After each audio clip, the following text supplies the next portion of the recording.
Is that the old line? Hey, is that the old line? Oh my gosh, what am I watching?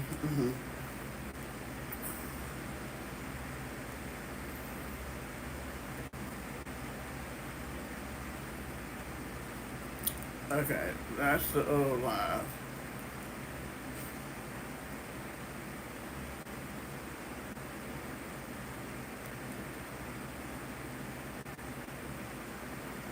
No, that's the old line. I'm sorry, y'all. I'm trying to see so I can see the comments. What in the world? All right.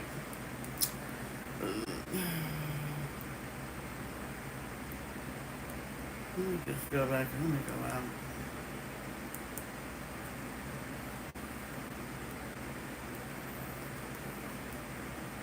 I try to see the. I can see the comments better on the TV.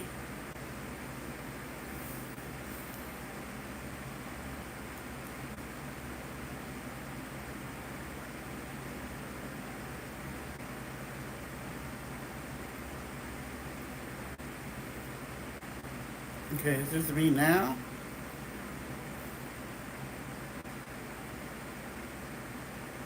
Okay. She's back.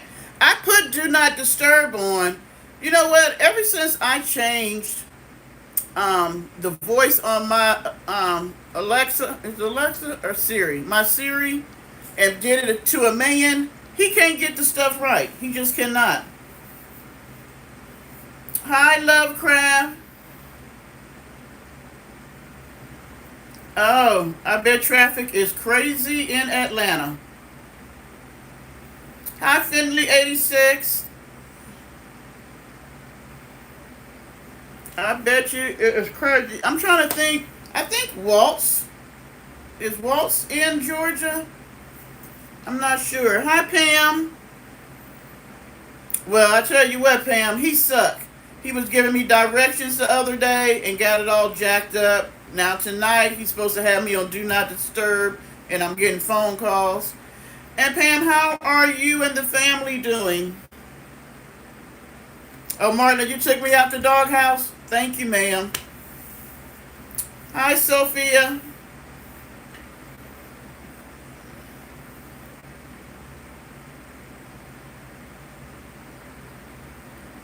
I am pretty good. A little tired. I think it's the change of the season. I've just been so sleepy.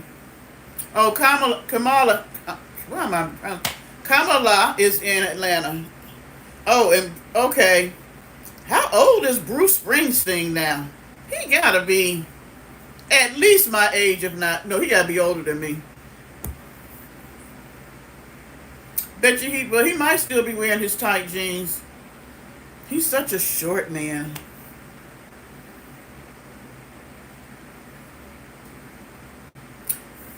Okay, so guys, did you see the community page about our topic for the night? Emotion. What is your emotional age? Because our emotional age does not always equal out to our natural physical age. You know, you can be my age, 62, but your emotional age can be like 16. Ooh, he's 75. I wonder if he's still moving around like he used to. I am drinking wine tonight. I am drinking some red Moscato.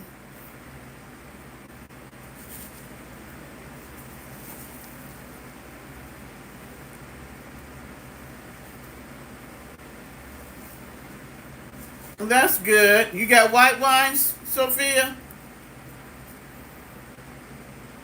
Hey, Lovecraft, if he still look good in his blue jeans, I don't see why not. Sophia, are you really 12? Because if you are, you lied about getting in this chat.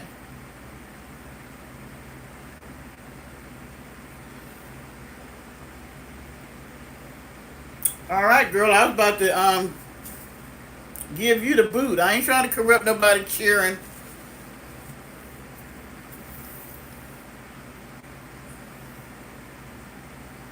Oh, I hate Atlanta on a good day, so I can't imagine. Hi, Nikki.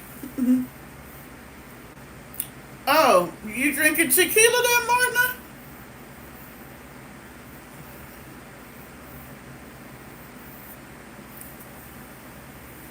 Okay, so Sophia, you about to get the boot now. Keep on playing.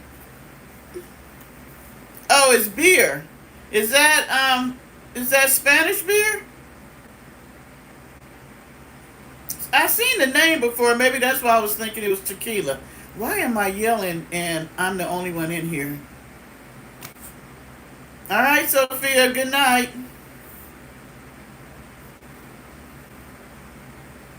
Okay, so okay. Dang, Sophia got me all off track of what I was trying to say.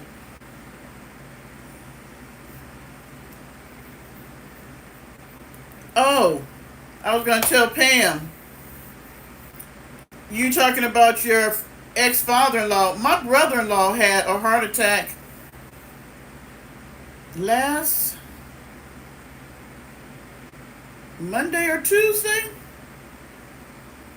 It was crazy because we're trying to work out some things dealing with my mom. And so I was texting my sister to see has she taken care of what she said she was going to do. Thank you, Nikki. And she texts me back and it's like, well, we're at the hospital. We think he's had a heart attack. And I'm like, what? So she was talking to my baby sister. So we all started talking. And he had came home from work because he works in the plant up in Michigan. And he was saying that his chest was tight. And so normally he probably would have went to bed. But my sister said just the way he was complaining about it, she was like, no, let's go. She was going to take him to doctor's care. And he got a good insurance. So he was like, no, he wanted to go to the hospital.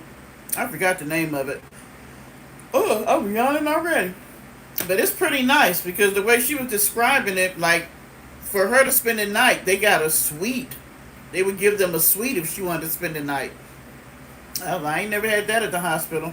But anyway, they get up there and she's like, they get him in the room and, they're asking some questions and checking him out. Then she was like, all of a sudden they start saying active, active, active. And all these people start coming in and they were like, she said she had went to the bathroom. So when she came out, they were doing all that. She was trying to figure out what was going on. And they're wheeling him out and telling her to come on. And he literally had a heart attack. So they had to go in and try to see where the blockage was. And he did have, I forgot where it was, somewhere up here in his heart. They ended up having to put a stent in and everything. I was like, that is so scary. It was really scary. And I was like, and I know, you know, she didn't show it, but I knew she was really scared because they had just lost their son beginning of the year. My nephew had sickle cell and he passed, I want to say March. I might be wrong, so don't get me, Mel, if I got the wrong month. But it was earlier this year, so yeah, it was, you just never know. You just never know. And he's only 50, 58? 50, yeah, 58. I was like, man, come on up out that planet, retire. Them people don't care. They'll work you like a dog. There was a blockage somewhere in the, I guess, on the way to the heart. I'm not sure. But they did put a stent in, open it up, and all that. So,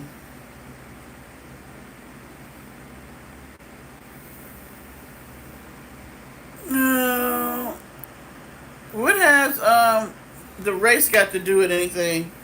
Or the fact that they have no legs? If they're a nice guy, why not? Alright, so, topic for the night. What is your emotional age? Did anybody try to figure out what theirs were? Oh, that's good, Pam. And it's a good thing that he had your boys were there and had family around, and he was able to communicate with them. I know Lovecraft. I don't know what it is. They love us now. Oh, so Martina, your emotional age was 55 to 65, which puts it right in the same age category as your physical age. And Tashana, I tried to find a one of the tests, and then when I got to the end, they wanted me to pay, and I'm like, I'm not paying. So I was like, I know there's free tests out there. They make me so sick with that. Was it free, Martina? If so, could you put it in the chat what the quiz was? Because the one that I didn't look really hard, guys. I was working and just tried to pull something up, and yeah, the one I took, spent my time taking it, and then they wanted me to pay. No, I didn't have a test out there, Lovecraft. Martina's gonna put, if hers is free, Martina's gonna put it in the chat. Can you guys pin stuff, or I would have to pin it?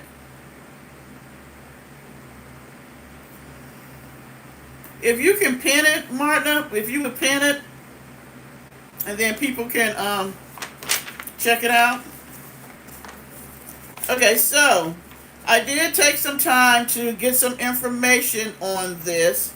And the reason why I wanted to do it is that I'm just seeing so much going on. And it seems like people are certain ages physically, but their mental and their emotional has not caught up to the physical. Hi, Chris. I had to go to the doghouse. I was keeping it. I turned the lights on and got it all ready for you. Okay, I would have to pin it. Hi, Polly and Annabelle.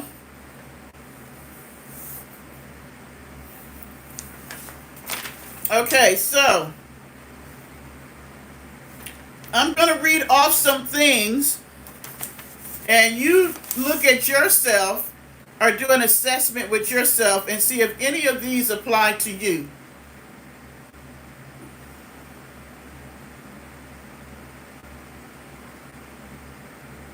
Okay, so Martina put it in the chat. Let me see if I can pin it now.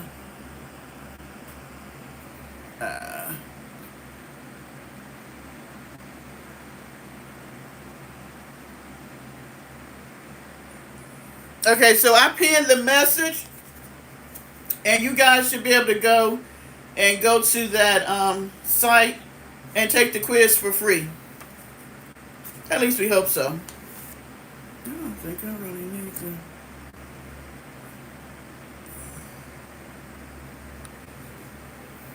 Okay, so here are some indications that your emotional age, you have emotional immaturity. You're not mature when it comes to your emotion. I can't even talk tonight. Emotional age.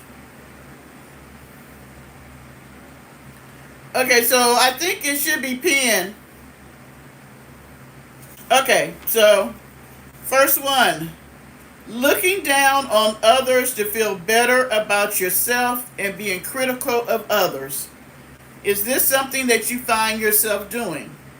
And it could be that if you are really have insight to who you are, it could be something that you used to do because maybe it's something that your family did or members of your family, but you no longer do it. You can't hit the link. You may have to type it in, Pam. Hi, Peaches and Cream. See if you type it in if it'll work. Y'all know I'm not YouTube savvy. That's the first time I tried to pin something. I know what. If it's still showing in the chat, it'll take you straight there. Go back to Martina's comment where she put it in, it'll take you straight there.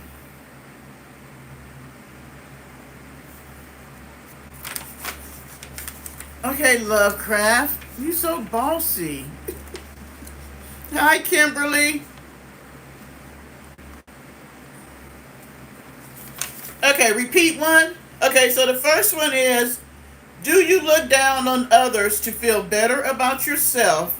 And are you being critical of others?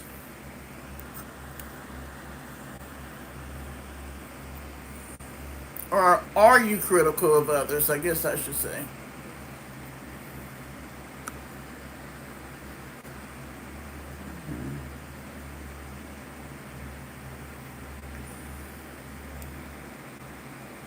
And that one may not apply to everybody. Um,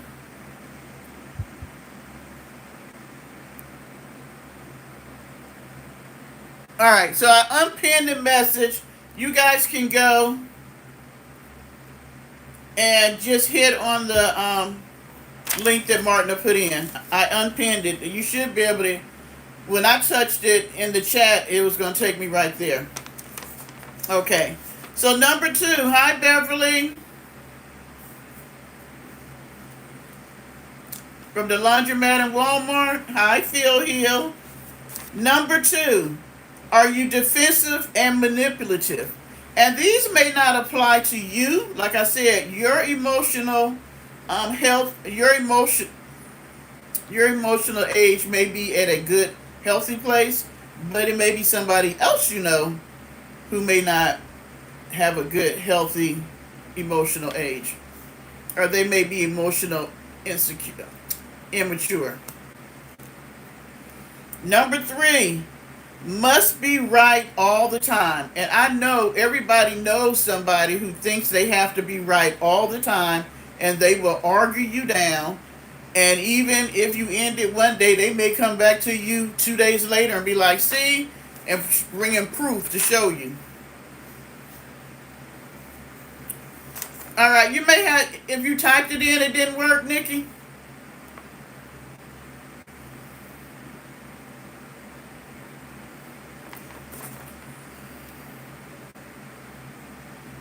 Thank you, Kimberly. Number 4, shutting down or lashing out when you're in a conflict. When you have a conflict, is the first thing you do is shut down, don't want to talk, don't want to have any type of communication, or you do the opposite where you lash out.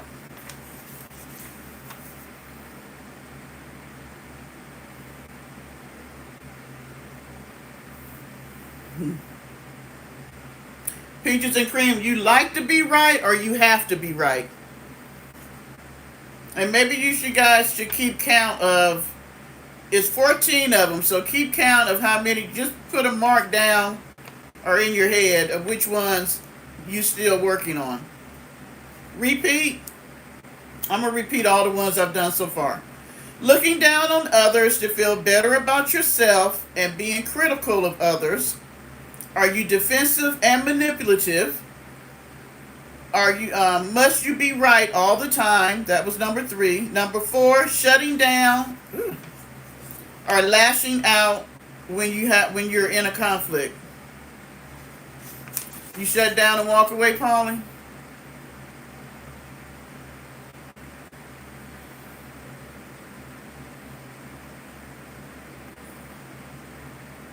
Thanks, Lovecraft. That's what I was thinking. They probably need to type it in. Number 5. Are you able to tolerate, or are you good at tolerating other people's perspective? Meaning, you can be in a situation and, okay, such as this whole thing with the link. Some may take it as, when they look at it, it's like, oh, dang, give Miss Deborah a break on the whole hyperlink thing. And some may be thinking, well, by now she should know how to do the hyperlink. Why is she a YouTuber and she ain't learned yet? 2 different perspectives, right? Same situation. I still I rise. Oh, that's fine. You don't have to take the test, Pam. It was just for those who want to.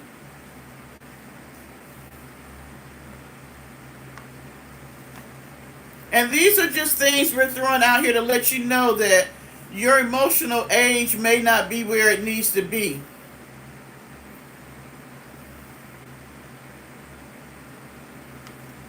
Okay, so number 6, blaming others when things go wrong. Do you have a tendency to blame others when things go wrong? And you're not able to take accountability. See, when you blame everybody else when things go wrong, you're not taking accountability for your part. Oh, you can participate here, Pam.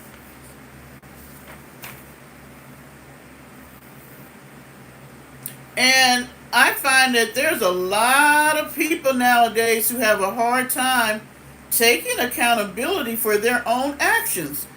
You ever listen to somebody and they're telling you about a situation and it's always the other person's fault, or it's always their family member's fault, it's always their boss's fault, their children's fault, but it's never their fault? Like we have, I don't know if we would call her a friend, but an associate here on YouTube who can never take accountability for their own actions.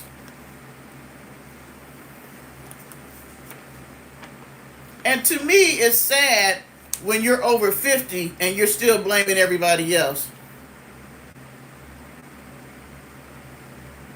Thank you. And they are. I call those people emotional vampires, Tashana.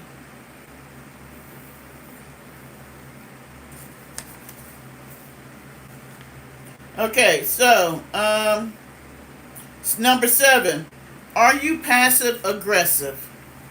And we have a lot of passive aggressive people. Do y'all know what that means?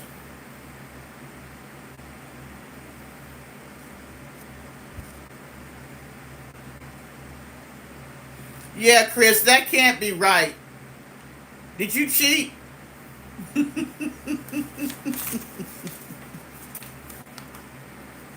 Being passive aggressive is you can be mad about something, but you're not going to let the other person know. You're going to do something that you know really irks you. My ex was like that. He was very passive aggressive because I'm much more vocal. He really wasn't a person that liked to have conversation about when something's going on. He wanted to shut down and leave, and I'm like, let's talk about it. And so when he would get mad at me about something, he would do something that he knew that really pissed me off, and then that was his way of getting me back.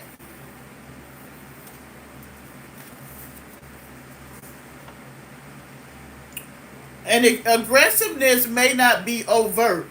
It could be, it's going to be behind the passive. They're doing something passive, but it is aggressive in its way because they're doing it to get you back. Let's see where we're at. Number 8, guilt tripping, trying to control people through that. Um, my mom is like that. She will guilt you to death, and she's pretty good at it. She'll throw that guilt in, and before you know it, whatever it is she was wanting, you're trying to take care of it because you feel bad.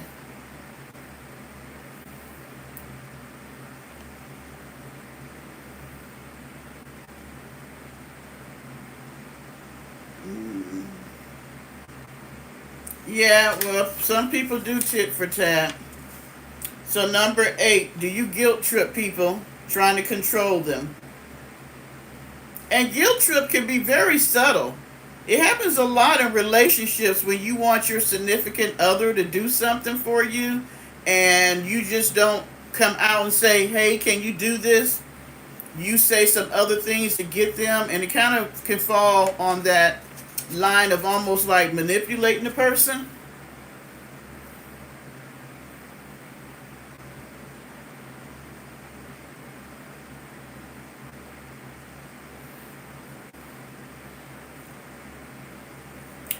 Chris, I don't see how they gave you a 55.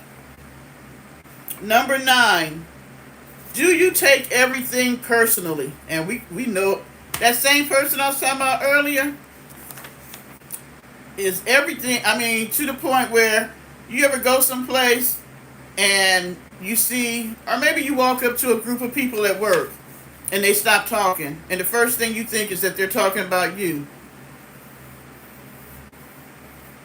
or you just assume, thank you, Kimberly, that somebody was looking at you, or you're at a family gathering and you think that Aunt Rose is over there talking to Aunt Betsy, and they looking at you and they got to be talking about you.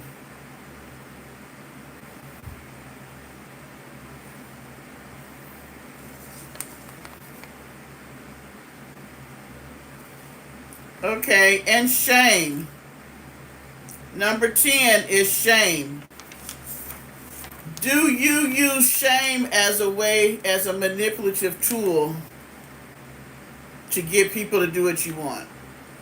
It's sort of like the same as if you were guilt tripping stuff. For this time, you would be feeling shame or making them feel shame.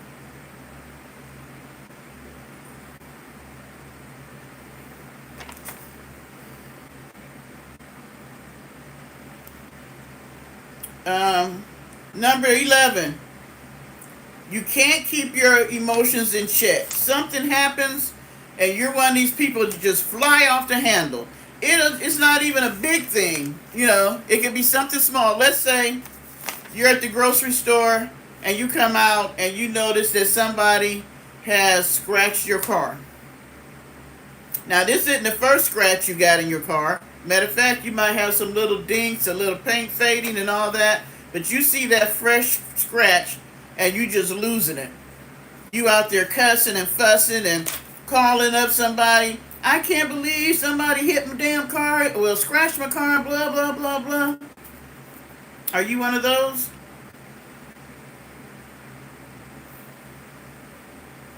And these, like I said, these could be things that you used to do, and as you've grown older and became more mature, you just kind of let them fall to the wayside. Yes. Are you a person that overreacts? Boy, y'all some just real healthy people emotionally, huh? Hmm. Are y'all telling me the truth? 12. Do you deflect?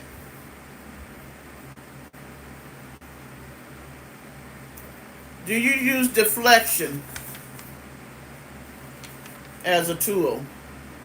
And see, even if it was a new car, it's just a car. You know?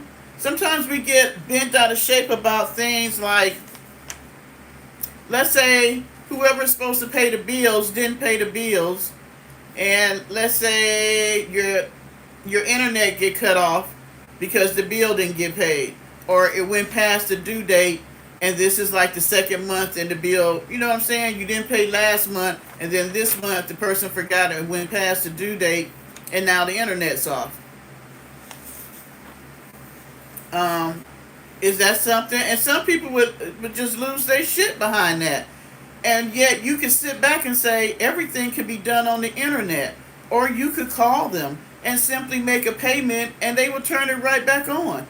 But before people do that, they will be yelling and screaming and ranting and raving like, how the hell you forget to pay the bill and blah blah blah blah blah blah blah.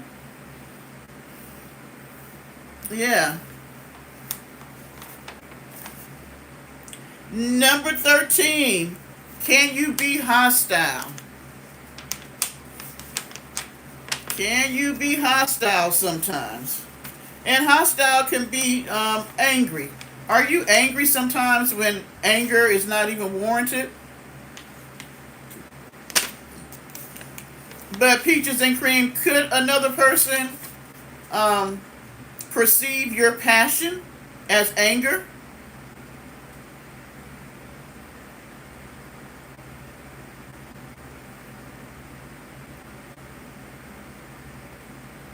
You know, because we may think, and this is, and I can say this for me, I have a very strong personality. So sometimes y'all know I can be very passionate. And so sometimes when I'm being passionate, other people think that I'm angry, or if they may perceive me as hostile, you know. And that's not what I'm trying to be. But I can be, I can go overboard compared to others when it comes to me being passionate about something, or sometimes trying to make my point. And that can rub other people the wrong way because if they're perceiving it as me being angry or coming at them in a very aggressive way. Oh, she's here?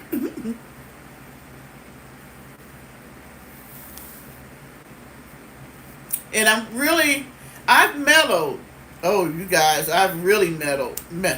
How can these lips get it together tonight? I think it must be the lipstick I put on. I have really mellowed out as I've gotten older. And for being a female, having a strong personality does not work well in the workforce, especially like in corporate America. And being a woman of color, they just look at me as an angry black woman. Even though I may have a very valid point and I could be right. But because of my delivery, sometimes people don't even hear that or see what it is, that I'm trying to get across. Number 14, last one.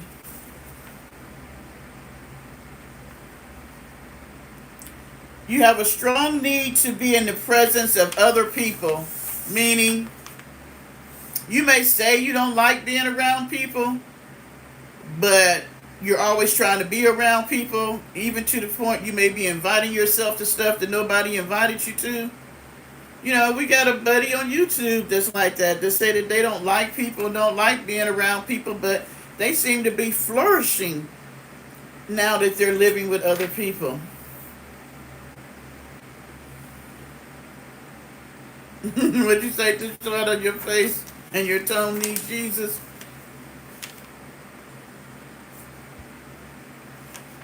Um, I am an introvert to a point because there's times that, and it's funny, I'm an introvert but an extrovert. Once I get out the house, I'm very social.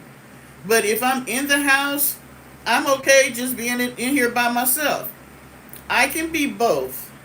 So I think it's important to socialize with others. We are social beings. We may think that we don't want to, but it's healthy for us. So me going to like pick up my grandbaby every day is making me get out the house and have to be social on a certain level, whereas before I didn't have to. And then you guys make me be social on a level that I didn't have to. It's not necessary that it's being accepted or validated. It could be perceived as that because some people do need that. I'm not a person that has to be part of the group. You know what I'm saying? I don't have to be, and I never have been. I've never had a whole lot of friends, um, and have to hang out with a whole lot of people. I may have one or two, three maybe. And then validation. It's nice to be validated, but I'm still going to do what I need to do even if I don't. Because, see, I have learned how to pat my own self on the back and say, you go, girl. We did this. Hurrah, hurrah. You got to learn how to be your own cheerleader.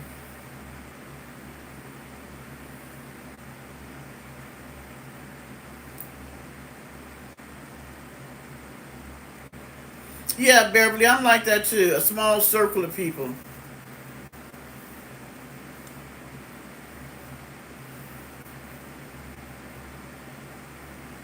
And this is the time of the year that we'll find that a lot of people are feeling like that, Tashana. Um, I get down some, even though Christmas is my favorite holiday, I get down sometimes because, I only have one child. He's turning 31 next month. I can do it through the grandkids, but they're celebrating with their parents and their brother and sisters.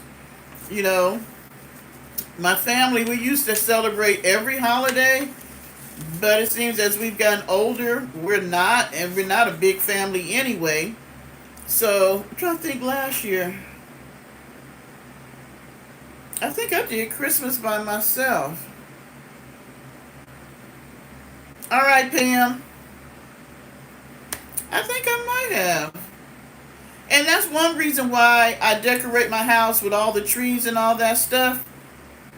Because I don't want to get into a place where I'm feeling so bad. And oh my gosh, before we had YouTube and all that, remember when you used to be around Christmas time and all the commercials had people in love and somebody's going to buy them a ring or a necklace or a watch and taking them here and taking them there. It was just overwhelming.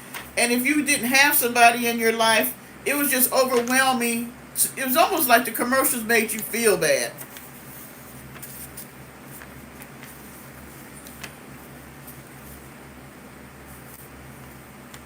Hi, Tedrick.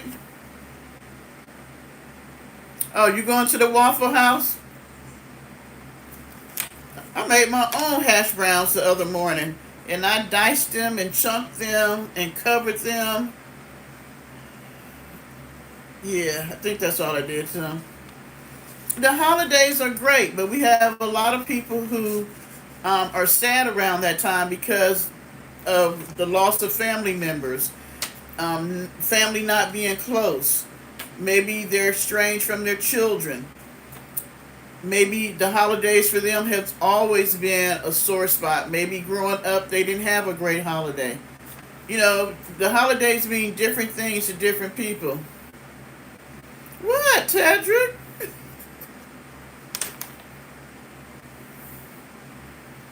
So yeah, so this year, this is what I'd like for us to do. I really like for us to be a support for each other. So just like when Pam put in the chat that they had had a loss in their family and we were there for her to pray for her and her family and all that. If anybody is feeling like they're feeling by themselves or the holidays is getting them down, I do know that people who are members, and nobody's used it, but they each get like 30 minutes to talk to me if they want to. But if you feel like for the holiday season, let's say starting in November, if you're feeling down and you don't want to put it in the chat, then please hit me up on the email, and so we can get together and we can talk. If you want to do it that way, I don't have a problem with that. It might do me some good.